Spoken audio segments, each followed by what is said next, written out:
দীঘল কিচকিচীয়া সাপ এডালৰ দৰে পৰি আছিল আলি বাটটো। বাটটোত দৌৰি আছিল সপোন এটাই, সীমনা নৌপাওঁতেই এচিডৰ নিৰ্মম আঘাতত গলিছিল এযোৰ গভীৰ ক'লা চকু। পুৰি গৈছিল সুকোমল সুগোল মুখ। দেউকাকটা চৰাইৰ দৰে আৰ্তনাদ কৰিছিল, দেউতা মোক বচোৱা। কংক্ৰিট চহৰৰ ওখ ওখ ঘৰবোৰ কঁপিছিল, গছৰ পাতে চকুলো নিগৰাইছিল। মানুহ আহিছে গৈ আছে, বুকু নকঁপিল কাৰো, কোনো নাহিল কাষ চাপি, মমতাময়ী হাতেৰে নিদিলে সান্তনা।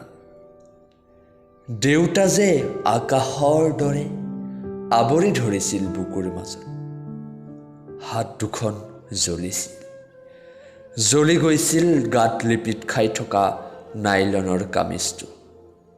তাৰপিছত সহবাস আৰম্ভ আন্ধাৰৰ সতে। শ্বাস প্ৰশ্বাসবোৰে খুন্দা মাৰিছিল ৰুদ্ধ কোঠাৰ বেৰত। সন্মুখৰ আইনাখনে সোঁৱৰাই দিছিল লক্ষ্মীৰ পৰা ডাইনী হোৱাৰ ইতিহাস।